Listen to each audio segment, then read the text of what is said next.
مسلم خاتون کا رمضان المبارک کی فضیلت اور برکات اس قدر زیادہ ہیں کہ اللہ تعالیٰ نے اس کے اجر کا ذمہ خود لیا ہے۔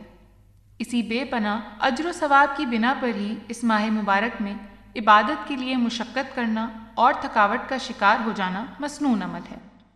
نبی اکرم صلی اللہ علیہ وسلم راتوں کو اپنی ازواج مطہرات کو جگایا کرتے اور خود بھی غیر معمولی شغف سے عبادت کیا کرتے۔ خدائے بزرگ و برتر نے اس کو نیکیوں کا موسم بہار قرار دیا ہے اور نیکی کے لیے سہولیات بھی بہت سی دیں۔ نیکی کا اجر 700 گناہ تک بڑھا دیا، شیاطین کو باندھ دیا، سابقہ گناہوں کی معافی کا مژدہ سنایا اور رحمت، مغفرت اور نار جہنم سے رہائی کا بھی وعدہ فرمایا۔ آخری شب کو مزدور کی مزدوری کی رات قرار دیا اور نماز عید کو اس مزدوری کی ملنے کا وقت کہا۔ مزدور کی مثال سے یہ سمجھانا مقصود ہے کہ اس کی طرح غیر معمولی مشقت انتھک محنت کی جائے۔ مزدور کو بس زیادہ سے زیادہ پیسے کمانے کی فکر نے گھلا رکھا ہوتا ہے۔ مومن کو بھی اس ماہ مبارک میں اپنے لیے نیکیاں کمانے اور روح کو تقوی کی غذا فراہم کرنے کی فکر ایک مزدور کی طرح ہو جائے۔ نزول قرآن، مواسات و باہمی ہمدردی اور لیلۃ القدر کے ماہ مقدس میں بالخصوص خواتین کے لیے قابل عمل اور مثالی روش کیا ہونی چاہیے کہ اللہ کی یہ بندیاں بھی بہترین اور عمدہ مزدوری پا سکیں۔ اس بہترین مزدوری کو پانے کے لیے چند گزارشات پیش کی جا رہی ہیں۔ یہ امر محل نظر ہے کہ بالعموم خواتین اپنے آپ کو شریعت کے چند احکامات کے علاوہ اوامر و نواہی کا اس طرح مخاطب نہیں سمجھتی جس طرح مردوں کو سمجھا جاتا ہے۔ عام طور پر یہی تصور ہے کہ یہ صرف مردوں کی ذمہ داری ہے، حالانکہ دوسروں تک دعوت دین پہنچانے کے احکامات دونوں کے لیے ہیں۔ محمد صلی اللہ علیہ وسلم نے قرآن کی دعوت مردوں اور عورتوں کو یکساں دی ہے۔ افسوس ہے کہ ان احکامات اور دعوت دین کی تفصیلی شقوں پر غور و خوض کرنے کا موقع خواتین کو کم ہی ملتا ہے اور ان کی فکری تعلیم و تربیت کا کوئی منظم نظام کار بھی وضع نہیں ہے۔ اس وجہ سے خواتین اپنے ذمے کے لگے بندھے کام تو انجام دے دیتی ہیں، مگر دین کے بارے میں خواتین کی ناواقفیت نے ہمارے اسلامی معاشرے کی بنیادیں کمزور کر ڈالی ہیں اور عملی طور پر خواتین کا ایک بڑا حصہ معاشرے کے معائب و خرافات نہ صرف اپنے اندر بلکہ اپنے بچوں اور شوہروں کے اندر پھیلا رہا ہے۔ اس غفلت سے جو امراض قوم میں رواج پا رہے ہیں، کوئی ماہر سے ماہر طبیب بھی ان کا علاج نہیں کر سکتا، کیونکہ جو درخت اپنی نشو و نما کے ابتدائی دور سے ہی آفت رسیدہ ہو جائے، بعدہ اس کا صحت مند اور تناور درخت بننا مشکل ہو جاتا ہے۔ عورتوں کے ساتھ ایک اور بدقسمتی یہ ہوئی کہ مغرب اور مغربی تہذیب نے اپنی فاسد تہذیب کا اصل مخاطب اور ہدف بھی مسلمان عورت ہی کو بنایا۔ وہ بخوبی جانتے ہیں کہ مسلم تہذیب کی بقا یا فنا کی اصل بنیاد یہی ہے۔ مغرب کو جب اپنی بستی کے اجڑنے کا غم غلط کرنے کی اور کوئی صورت نظر نہ آئی تو اس نے ترقی اور مساوات مرد و زن کے پرفریب نعرے کو ہماری امامت کے لیے لا کھڑا کیا۔ اس سے امت مسلمہ کی اجتماعی صفوں کا قبلہ بھی تبدیل ہو گیا۔ اس مادی تہذیب نے ہمارے معاشرے میں اوپر سے نیچے تک جو خرابی اور فساد پھیلا دیا، اس کے مختلف اور نئے نئے مظاہر ہمیں آئے دن دیکھنے کو ملتے ہیں۔ یہاں اس کی تفصیل میں جانے کا موقع نہیں، مگر اس پہلو سے ہمیں تلخی اور کڑواہٹ کو برداشت کرنا پڑتا ہے۔ آج خاندان اور تمدن کی جن روایات کو کمزور ہوتا ہوا ہم دیکھ رہے ہیں، وہ ہم سب کے لیے لمحہ فکریہ ہے۔ رمضان المبارک کی مبارک ساعات ذاتی تزکیہ اور تربیت کے ساتھ ساتھ ان روایات کے اجرا اور تہذیب مغرب کے مفاسد سے بچاؤ کے لیے بھی مفید ہو سکتی ہیں، بشرط یہ کہ امت مسلمہ کی خواتین یہ عزم کریں کہ وہ اس وقت کو بہترین انداز سے گزاریں گی، دین حق پر خود بھی کاربند رہیں گی اور دیگر خواتین کو بھی اس راہ پر لگائیں گی۔ در حقیقت اللہ سے تعلق بڑھانے کے نتیجے میں انسان میں وہ روحانی قوت پیدا ہو جاتی ہے جس کے ذریعے وہ برائی کے بڑے بڑے طوفانوں سے ٹکر لے سکتا ہے۔ رمضان نہایت ہی اہم موقع ہے کہ ہم اس کے ذریعے روحانی بالیدگی کے اعلیٰ و عرفہ مقام کو حاصل کر سکیں۔ اس موقع کا کوئی اور نعم البدل نہیں ہے اور اس کاوش کو کیے بغیر ہم اپنا مقام حاصل نہیں کر سکتے۔ اس حوالے سے کچھ تجاویز وہ ہیں جو خواتین کے لیے ہیں اور چند ایک وہ جن کو مسلمان معاشرے میں اجتماعی طور پر رائج ہونا چاہیے اور ان پر مرد حضرات کو توجہ دینی چاہیے، کیونکہ ہر شخص راعی اور مسئول ہے۔ ایک مرد کی رعیت میں جو بھی عورت ہے اس کو اس خاتون کے دین کی بھی فکر کرنی چاہیے۔ اس لیے ضروری ہے کہ رمضان میں مرد اپنی خواتین کو دین سیکھنے کی بھرپور ترغیب دیں اور گھریلو معمولات میں سے فارغ اوقات کو منظم بھی کریں۔ باہم مشاورت، کاموں کے اوقات کے تعین اور آمادگی و تعاون سے یہ کام بسہولت ہو سکتا ہے۔ حسن انتظام کے چند اصول ان دنوں بالخصوص اپنائے جا سکتے ہیں۔ یہ امر نئی نسلوں کی تربیت اور مجموعی امور میں خیر و برکت کا باعث ہوگا۔ نمبر 2، وہ گھرانے جہاں کوئی خاتون، بہن، بیٹی یا بیوی یا ماں کی صورت میں حافظہ قرآن ہو تو وہ قرآن پاک کو دہرائیں۔ اس کی ذمہ داری حافظہ خاتون کے ساتھ ساتھ مرد حضرات کی بھی ہے کہ وہ گھر کی ایسی خاتون کو رمضان میں بالخصوص گھریلو کاموں سے قدر فرصت دیں، نہ کہ گھریلو بکھیڑوں میں اس ماہ بھی یہ کام مکمل اور احسن انداز سے انجام نہ پا سکے۔ نمبر 3، مہمان نوازی مسلم معاشرے کی ایک امتیازی روایت ہے۔ مرد حضرات اپنے احباب، تجدید و وسعت کا کوئی موقع ہاتھ سے نہیں جانے دیتے۔ اس سلسلے میں اعتدال بے حد ضروری ہے۔ گھر میں پے در پے افطار پارٹیوں کا اہتمام خاتون خانہ کے لیے زحمت کا سبب بنتا ہے۔ ایک دن دعوت کی تیاری اور اگلا دن معمولات پر واپس آنے میں گزر جاتا ہے۔ ایسی دعوتیں زحمت یوں بھی بن جاتی ہیں کہ تکلف کو مہمان نوازی کا لازم جانا جاتا ہے۔ عام تقریبات میں بھی نمود و نمائش ناپسندیدہ ہے۔ افطار پارٹیوں کو بھی بے جا اسراف و نمائش سے پاک ہونا چاہیے۔ نبی اکرم صلی اللہ علیہ وسلم کا اسوہ تو یہ تھا کہ آپ آخری عشرے میں اپنی ازواج کو قیام اللیل کی ترغیب دیا کرتے تھے۔ آخری عشرے یا طاق راتوں کی افطاریاں تو بہت سی نیکیوں سے محرومی کا سبب بنتی ہیں۔ یہ نہیں کہ دعوت افطار ختم کر دی جائے، مناسب یہ ہے کہ افطاریوں کے لیے بھی ابتدائے رمضان ہی میں اوقات طے کر لیے جائیں اور مہمانوں کی فہرست بھی ترتیب دے لی جائے تو انشاءاللہ دوہرا اجر سمیٹا جا سکتا ہے۔ تجویز نمبر 4 یہ ہے کہ وہ مرد حضرات جو خواتین کے اداروں کے نگراں ہیں یا خواتین ہی خواتین کے اداروں کی سرپرست ہیں، وہ اس ماہ میں قرآنی تعلیمات سے اخذ و اکتساب کے لیے روزانہ کی بنیاد پر نظام الاوقات ترتیب دے سکتے ہیں۔ ایسا کرنے سے ان کو پورا سال بہت سے پہلوؤں میں خیر و برکت نظر آئے گی۔ ایسے مختصر وقت میں قرآن کے وہ حصے بالخصوص پڑھے جائیں جو خواتین کے حقوق و فرائض اور فکری اصلاح پر مشتمل ہیں اور جن کی تعلیم کی تاکید نبی پاک صلی اللہ علیہ وسلم نے بھی کی ہے۔ 5ویں نمبر پر یہ ہے کہ گھر کی خواتین اور بچیوں کو مسجد یا عیدگاہ جا کر عید کی نماز میں شامل ہونے کی ترغیب دیں اور انہیں لے جانے کا اہتمام بھی کریں کہ نبی پاک صلی اللہ علیہ وسلم نے اس کی تاکید فرمائی ہے۔ درج بالا تجاویز کا مقصد اس کے سوا کچھ نہیں کہ گاڑی کے دونوں پہیوں کا ایک سمت میں سفر کرنا لازم ہے۔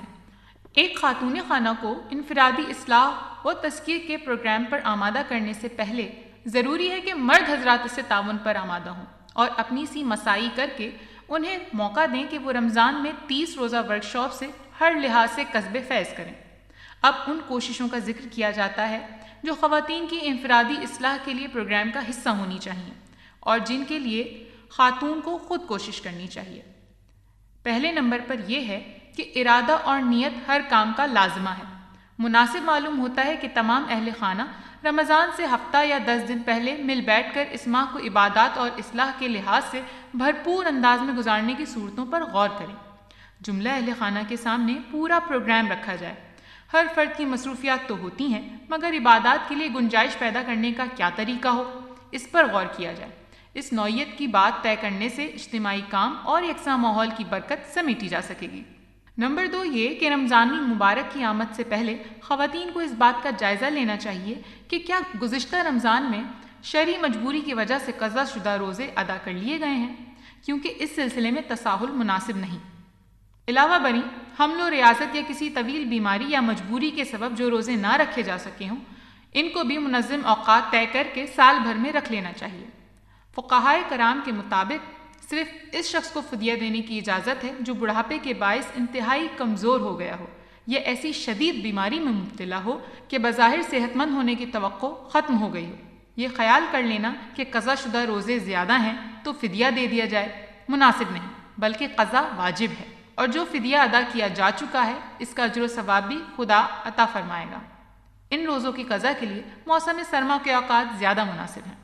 ماؤں کی یہ بھی ذمہ داری ہے کہ وہ جوان بچیوں میں یہ احساس پیدا کریں اور انہیں موقع بھی فراہم کریں۔ عام خواتین میں بھی یہ فقہی پہلو اجاگر کرنے کی ضرورت ہے۔ نیز گھر میں آنے والی ملازم خواتین کو بھی اس بات سے آگاہی دینی چاہیے کہ وہ بھی ہماری دعوت کی مخاطب ہیں۔ نمبر 3 یہ کہ قرآن کو ناظرہ پڑھ لینے کے ساتھ ساتھ با ترجمہ پڑھنا از بس لازم ہے۔ اس کے لیے کسی ایسی قریبی جگہ کا پتہ چلانا چاہیے جہاں رمضان میں قرآن فہمی کی تعلیم جامعیت کے ساتھ دی جاتی ہو۔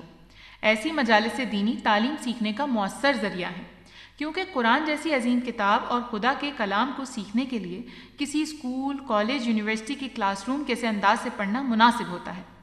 عربی زبان کی بنیادی تعلیم کا عام رواج نہ ہونے کے باعث قرآن فہمی کے کورس اور قرآن کلاس میں شرکت سے بہت فائدہ ہوتا ہے۔ اس کو سلائی کڑھائی کے کسی شارٹ کورس کی طرح ایک مسلمان خاتون کی تربیت اور مہارت کے لیے ضروری سمجھ لیا جائے تو معاشرہ اس مثبت رجحان کو ایک معاشرتی روایت بنا سکتا ہے۔ اگر ایسی کسی محفل کی تلاش میں کامیابی نہ ہو سکے تو آپ خود محلے کی چند خواتین کو لے کر تفہیم القرآن یا کسی اور تفسیر کے ذریعے سے خود بھی قرآن کے بنیادی مطالب مختصراً پڑھ سکتی ہیں۔ اس کا طریقہ یہ ہوگا کہ عربی متن کا ایک رکوع تلاوت کر کے اس کا ترجمہ پڑھا جائے، پھر اگلے رکوع کا عربی متن اور ترجمہ علی حاصل قیاس۔ اب تو ترجمہ قرآن اور تفہیم القرآن کی آڈیو CD بھی دستیاب ہے۔ ترجمہ قرآن کا دورانیہ 54 گھنٹے اور تفہیم القرآن کا 180 گھنٹے ہے۔ روزانہ 2 گھنٹے کی نشست کر کے مکمل ترجمہ قرآن سنا جا سکتا ہے۔ درمیان میں رک کر تشریح اور گفتگو بھی ہو سکتی ہے۔ تفہیم القرآن کے مطالعے کا بھی اسی طرح رمضان میں آغاز کر دیا جائے اور سہولت کے مطابق 3 سے 6 ماہ میں ختم کر لیا جائے۔ گروپ بنا کر بھی ہو سکتا ہے اور انفرادی طور پر بھی۔ خاص طور پر گرلز ہاسٹل میں تو یہ ایک نہایت نافع سرگرمی ہو سکتی ہے۔ تجویز نمبر 4 یہ کہ رمضان المبارک میں مختلف اشروں کی جو دعائیں سکھائی گئی ہیں اور سحر و افطار میں دعاؤں کی قبولیت کی جو نوید دی گئی ہے وہ دراصل ذکر کی ترغیب اور روح کے تزکیے کے لیے ہے۔ اس کے اہتمام کی صورت یہ ہو سکتی ہے کہ خاتون خانہ گھر میں ایسی چند دعائیں آویزاں کر لے جن کو یاد کرنا، یاد کروانا یا پڑھنا باعث ثواب ہو۔ باورچی خانے میں بھی انہی دعاؤں کو چسپاں کر دیا جائے تو کام کے ساتھ ساتھ تذکیر ہوتی رہے گی۔ خاتون خانہ کے لیے یہ طے کرنا بہت ضروری ہے کہ وہ گھر کی ضروریات کے مطابق سحری اور افطاری میں زیادہ سے زیادہ کتنا وقت باورچی خانے میں گزارے گی، ورنہ فرمائشی مطالبات پورا کرنے میں غیر ضروری طور پر وقت ضائع ہوتا ہے۔ کوشش کیجیے سحر و افطار کے مقررہ اوقات سے چند منٹ قبل باورچی خانے کی ذمہ داری سے فارغ ہو کر ذکر و اذکار میں گزارے جائیں۔ 5ویں تجویز یوں ہے کہ یہ نیت اور کوشش بھی کی جا سکتی ہے کہ قرآن کی چند اہم صورتیں جن کی فضیلت مسنون ہے یاد کر لی جائیں، مثلا سورہ یاسین، سورہ واقعہ، سورہ ملک وغیرہ۔ اس فہرست کو حسب ضرورت بڑھایا جا سکتا ہے۔ نوجوان بچیوں کو اس کی ترغیب دینا بے حد مفید رہے گا کہ بعد کی ساری عمر کے لیے ایک سرمایہ ہوگا۔ پورے قرآن کے حفظ کی سعادت نصیب نہ ہوئی ہو تو قرآن سے تعلق بڑھانے کا یہ ذریعہ بھی مفید رہے گا۔ جمعے کے دن ایسی عبادت کے لیے زیادہ وقت مختص کرنا چاہیے۔ تجویز نمبر 6 یوں ہے کہ رمضان المبارک میں ان بچوں کے لیے بھی چند امور طے ہونے چاہیے جن پر روزے فرض ہونے کے قریب ہیں۔ انہیں روزہ رکھنے کی عادت ڈالنی چاہیے اور روزے کا ادب و احترام بھی سیکھنا چاہیے۔ مسنون دعائیں یاد کروائی جائیں، والدین اور دوسرے روزے دار اہل خانہ کی خدمت، قرآن کو ایک بار ناظرہ مکمل کرنا، نمازوں میں مزید بہتری، تراویح میں شرکت، لیلۃ القدر کی تلاش میں ممکنہ حد تک جستجو کی عملی مشق کروانا مستقبل کے لیے بہت بہتر رہے گا۔ 7ویں نمبر پر یہ کہ پورے گھر میں یہ سوچ پروان چڑھائی جائے کہ رمضان ابلیس کے خلاف اعلان جنگ کی مشق کرنے کا خصوصی مہینہ ہے۔ یہ جہاد کیسے کرنا ہے اس کی عملی تربیت حاصل کرنا بھی لازمی ہے۔ ہمارے اعضاء رب تعالیٰ کے مسلم و مطیع ہیں، ہمیں ان سے نافرمانی کا کام نہیں لینا۔ چھوٹے بچوں میں خواتین یہ شعور آسانی سے پیدا کر سکتی ہیں کہ وہ نیکی میں مسابقت کی کوشش کریں۔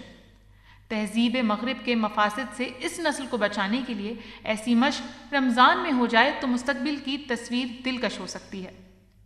8واں یہ کہ جمعے کا دن خدا کے نزدیک تمام دنوں میں افضل اور ممتاز ہے۔ نبی اکرم صلی اللہ علیہ وسلم اس دن کا اہتمام جمعرات سے ہی شروع کر دیتے تھے۔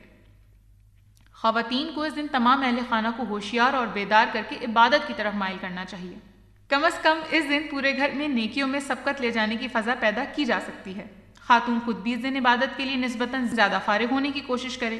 اس دن قبولیت دعا کی ایک گھڑی ہوتی ہے۔ اسی طرح جمعے کے روز سورہ کہف کی تلاوت کی بھی احادیث میں ہدایت کی گئی ہے۔ جمعے کے دن نبی صلی اللہ علیہ وسلم پر کثرت سے درود و سلام بھیجنا مستحب ہے۔ نمبر 9، نوجوان بچیوں کو اس ماہ میں افطار پکوان کے سلسلے میں اہتمام سے نئی تراکیب سکھائی جاتی ہیں تاکہ وہ اہل خانہ سے اپنے اس فن کی داد سمیٹ سکیں۔ یہ کلچر روح رمضان سے مناسبت نہیں رکھتا۔ یہ قرآن کا مہینہ ہے۔ اس میں نوجوان طالبات کو بھی قرآن سیکھنے، سکھانے اور سیرت طیبہ صلی اللہ علیہ وسلم اور فرامین رسول صلی اللہ علیہ وسلم سے آگاہی حاصل کرنے کے راستے بتانے چاہیے، وقت دینا چاہیے اور ان کی اسی قابلیت پر انہیں سراہنا چاہیے۔ ایسے مواقع شادی سے قبل والدین کے گھر میں ہی مل سکتے ہیں، جب وہ دیگر گراں بار ذمہ داریوں سے ابھی کسی قدر فارغ ہوتی ہیں۔ البتہ رمضان کے بعد پکوان بنانے جیسی مہارتوں کو بھی اعتدال کے ساتھ سیکھنا مناسب ہوگا۔ نمبر 10 یہ کہ رمضان میں مساجد کی رونق دوبالا ہو جاتی ہے۔ خواتین بھی نماز جمعہ اور تراویح کی نماز میں حسب سہولت شریک ہو سکتی ہیں۔ ایک روحانی مرکز میں جانے والوں کو پاکیزگی، تقدس اور تعلیم و تربیت حاصل ہوتی ہے، جس سے روح بالغگی اور تراوٹ حاصل کرتی ہے۔ مسجد میں جانے والی خواتین کو نماز باجماعت، مسجد اور راستے کے آداب سے ضروری واقفیت حاصل کرنی چاہیے۔ نمبر 11 یہ کہ تقویٰ اور احسان کے حوالے سے دیکھا جائے تو تراویح کے اوقات میں خواتین کا کسی دوسری مشغولیت میں مصروف ہو جانا سود مند نہیں ہے۔ مثلاً افطار پارٹی سے بہت تاخیر سے لوٹنا، ٹی وی دیکھنے میں مشغول رہنا یا روزے کی مشقت سے فارغ ہو کر بازار چلے جانا۔ گو کہ اسلام نے ایسی کوئی جزوی پابندی عائد نہیں کی ہے، مگر قرآن و حدیث کی روشنی میں رمضان کا جو نظام الاوقات ترتیب پاتا ہے اس میں ایسی چیزوں کی گنجائش نسبتاً کم ہے۔ یہ مہینہ تربیت کرتا ہے کہ جو لازم ہے اس کو اختیار کر لیا جائے اور جو زائد یا غیر ضروری ہے اس کو ترک کر دیا جائے۔ لہو الحدیث کی قرآنی اصطلاح کے معانی و مفہوم کے مطابق ایسی مشغولیت وقتی اور عارضی طور پر لہو الحدیث قرار پاتی ہے۔ اس وقت میں خود کو عبادت کے لیے فارغ کرنا مستحسن ہوگا۔ گھر کے روزمرہ کاموں کو مختصر کر کے اس وقت مسجد میں جانا ایک بہت اچھی سرگرمی ہے۔ اس کا موقع نہ ملے تو اس وقت میں قرآن کی تلاوت اور مطالعہ بھی کیا جا سکتا ہے یا دینی کتب سے استفادہ کیا جا سکتا ہے۔ نمبر 12 یہ ہے کہ سحر و افطار کے وقت میں ذاتی عبادات کے لیے علیحدہ وقت مقرر کرنا چاہیے، اور اس وقت ٹی وی کے سامنے ہر فکر سے آزاد ہو کر بیٹھ جانا اس وقت کی بے حرمتی کے مترادف ہے۔ ٹی وی جن رنگینیوں کے ساتھ ہمیں سحر و افطار کرواتا ہے وہ پسندیدہ صورت نہیں ہے۔ اس وقت سب بچے بڑے مل کر دعا کر سکتے ہیں، مسنون دعائیں دہرائی جائیں۔ نمبر 13 یہ کہ آخری عشرے کی عظیم ساعات سے مستفید ہونا بڑی خوش بختی ہے۔ خواتین کے لیے لازم ہے کہ دن بھر کی گھریلو مصروفیات میں خود کو اتنا نہ تھکا دیں کہ رات کو عبادت کے قابل نہ رہیں۔ نیز شب داری میں کرنے والے کاموں کا واضح تعین ضروری ہے۔ یہ مشکل کام سر انجام دینے کے لیے خصوصی دعا کی ضرورت ہے، کیونکہ بسا اوقات حالات ایسا رخ اختیار کر جاتے ہیں کہ دن بھر کی مشقت کے بعد رات کو بیدار رہنا بے حد مشکل ہو جاتا ہے، مگر اس میں خواتین کی عمر اور خانگی زندگی کے تقاضوں کے اختلاف کے سبب عمل درآمد کی صورتیں مختلف ہو سکتی ہیں۔ نیت، عملی کوشش اور موجود وسائل سے استفادے کی بنیاد پر یقیناً اجر ملے گا۔ نمبر 14 یہ کہ خواتین کو اپنے اعتکاف کے سلسلے میں بھی مسنون طریقہ اختیار کرنا چاہیے۔ غلو سے پرہیز لازم ہے۔ خواتین کو اپنے گھر ہی میں اعتکاف کرنا چاہیے۔ خواتین کے لیے کسی مسجد میں اعتکاف کرنا مکروہ تنزیہی ہے۔ نمبر 15 یہ رمضان المبارک میں چاند رات اور عید الفطر کی تیاری کے حوالے سے اسلامی تعلیمات اور روح رمضان پر بہت توجہ دینے کی ضرورت ہے۔ معاشرے میں ان دنوں اور راتوں کی اہمیت کے رائج الوقت معیارات اسلام کی تعلیمات اور رمضان کی روح سے متصادم ہیں۔ چاند رات دراصل عبادت و فضیلت کی رات ہے، اور عید الفطر کی تیاری کے لیے وقت کا اسراف تو رمضان کے قیمتی اوقات میں بھی مستحسن نہیں۔ جب فرض کا درجہ 70 فرائض کے برابر ہو اور نوافل فرائض کے برابر ہو جائیں، عید کی تیاری رمضان سے قبل ہی کر لینی چاہیے، تاکہ اس بابرکت و مفید وقت کو ایسے مشاغل میں صرف نہ کیا جائے، کیونکہ بازار جیسی ناپسندیدہ جگہیں اس نیکی کے ماہ میں اور بھی بدتر ہو جاتی ہیں۔ نمبر 16 اس تربیتی کیمپ کے آخر میں جو میدان عمل فراہم کیا جاتا ہے اور جس میں اس تربیت کو ناپا جاتا ہے وہ ہے عید الفطر۔ خوشی کے اس موقع پر شیطان اور اس کی ذریت بڑی تیاری سے گھات لگائے ہوتے ہیں۔ یہاں پر بھی خاتون خانہ کا امتحان ہے کہ وہ اپنی اور بالخصوص اپنی بچیوں کی عید کی تیاری میں کس طرح اللہ تعالیٰ کو راضی رکھنے کا خیال رکھتی ہے۔ اسراف، تکاثر اور نمائش سے بچتے ہوئے حکمت و تدبر سے بچیوں کے دل کو خوش کرنا چاہیے کہ یہ ان کا حق ہے۔ پیارے نبی کریم صلی اللہ علیہ وسلم نے خوشی کے اس موقع کو خوشی و مسرت کے ساتھ منانے کی اجازت دی ہے۔ والدین کو بھی یہ ملحوظ رکھنا چاہیے کہ اس کے ساتھ ہی اس نئی نسل کی فکر و عمل کو سولے اور سیدھے راستے پر ڈال کر جنت کی جانب رہنمائی کرنا بھی بہت ضروری ہے، اور عید اس کا بہترین موقع ہے۔ نمبر 17 یہ کہ نبی پاک صلی اللہ علیہ وسلم نے خواتین کو عید کے روز نماز عید کا اہتمام کرنے کی تاکید بہت زیادہ فرمائی ہے۔ یہ دراصل مسلمانوں کی شان و شوکت کے اظہار کا بھی ایک طریقہ ہے۔ خواتین جس طرح اپنے دیگر مطالبات و ضروریات پورا کرنے کی کوشش کرتی ہیں، اسی طرح انہیں عید کے ایسے اجتماعات کا مقام بھی معلوم ہونا چاہیے جہاں خواتین کی نماز کا اہتمام ہو، مگر یہ لازم ہے کہ عید کے روز زیب و زینت سے آراستہ خاتون صحیح اسلامی طریقے کے مطابق عیدگاہ یا مسجد میں آئے۔ مسجد میں آتے ہوئے خوشبو لگا کر باہر جانا اور زیب و زینت ظاہر کرنے کی حرمت قرآن میں بڑے واضح انداز سے بیان کی گئی ہے۔ نمبر 18، رمضان مبارک کے سارے وقت کو اس منظم انداز میں گزارنے کا حقیقی فائدہ تب ہوگا جب ایک خاتون قرآن کے مفہوم اور زندگی کے مقصد کو سمجھ کر یہ طے کر لے کہ اب اس کی آئندہ زندگی یا بقیہ سال کے 11 ماہ کا طرز فکر و طرز عمل کیا ہوگا، اور خود کو اور اپنی نسل اور اپنے گھر کو مغربی تہذیب کے مختلف حملوں سے کس طرح بچائے گی، اور دوسروں کو نیکی کا پیغام پہنچانے کی صحیح کس منظم طریقے سے کرے گی۔ یہ وہ اصولی بات ہے جس کا جائزہ ذاتی احتساب میں بھی اور قرآن فہمی کی محافل میں لیتے رہنا چاہیے، اور اختتامی نشستوں میں ہر فرد کو اپنا ایک فیصل کر کے ایسے صالح افراد اور اداروں یا تحریکوں سے وابستہ رہنا چاہیے جو قرآن پر عمل کے لیے معاون و مددگار ہوں۔ نمبر 19 یہ کہ نبی پاک صلی اللہ علیہ وسلم نے رمضان کو مواسات کا مہینہ بھی قرار دیا۔ باہمی ہمدردی کے اس مہینے میں اپنی زندگی کا جائزہ لینا چاہیے کہ حقوق العباد کے متعدد پہلوؤں میں میرا طرز عمل کیا ہے۔ والدین، رشتہ دار، اعزاء و اقارب، ہمسائے، سب کے حقوق و فرائض کی ادائیگی کی صورت اختیار کی جاتی رہی ہے یا نہیں۔ بالخصوص یہ بات دیکھنا چاہیے کہ کسی سے مستقل یا طویل ناراضگی تو نہیں ہے۔ اگر خدا نخواستہ ایسی صورتحال ہے تو اب اس کو ختم کرنے کی بھرپور کوشش کرنی چاہیے، اور ہمدردی و اعانت کی ایسی کوششوں سے منسلک ہونا چاہیے جو اجتماعی ہوں۔ محض زکوٰۃ یا عشر کی ادائیگی خدمت خلق کی حقیقی روح نہیں ہے۔ اس کے جملہ تقاضوں کو اس صورت میں پورا کیا جا سکتا ہے جب خدمت خلق کے اجتماعی اداروں کی اطمینان بخش کارکردگی اور سرگرمیوں سے ہمیں واقفیت ہو، اور ہم پورا سال بھی ان کے ساتھ وابستہ رہ کر اپنے مال کی تطہیر اور نشو و نما کی جانب لگے رہیں۔ آخر میں یہ بتانا ضروری ہے کہ خواتین کے حوالے سے ان ساری سرگرمیوں کو ترتیب دینے کا مقصد یہ ہرگز نہیں ہے کہ وہ گھریلو فرائض اور ذمہ داریوں سے پہلو تہی کریں اور صرف روزے رکھیں۔ اصل مقصد یہ ہے کہ ان کاموں میں سے ضروری، غیر ضروری اور ناگزیر کی ترجیح متعین کر کے اپنے آپ کو عبادت کے لیے فارغ کیا جائے، اور جو کام رمضان سے پہلے ہو سکتے ہیں، مثلاً عید کے سلسلے کی گھر کی صفائی، عید کی خریداری، انہیں پہلے ہی انجام دے لیا جائے۔ پھر بھی ایک ملازمت پیشہ خاتون کو اپنے پیشہ ورانہ اوقات کی پابندی کرنی ہے۔ ایک چھوٹے بچوں والے گھر میں بھی اوقات اپنے ہاتھ میں نہیں رہ سکتے، یا گھر میں کسی خاص مریض یا بزرگ کی موجودگی بھی ہمارے شیڈول کو متاثر کر سکتی ہے۔ ایسی صورتوں میں حالات و واقعات کے مطابق ذمہ داری ادا کرنا ترجیح اول ہوگی، مگر توجہ، دھیان اور دوڑ و دھوپ زیادہ سے زیادہ اجر سمیٹنے ہی کی جانب ہوگی۔ سیل کے موسم میں ہم کبھی بھی پوری قیمت پر خریداری پسند نہیں کرتے، تو نیکیوں کی اس سیل میں بھی کم وقت میں زیادہ نیکیوں کی جھولیاں بھر لیں۔ کیا معلوم یہ سعادت اگلے سال نصیب ہو سکے یا مہلت پوری ہو جائے۔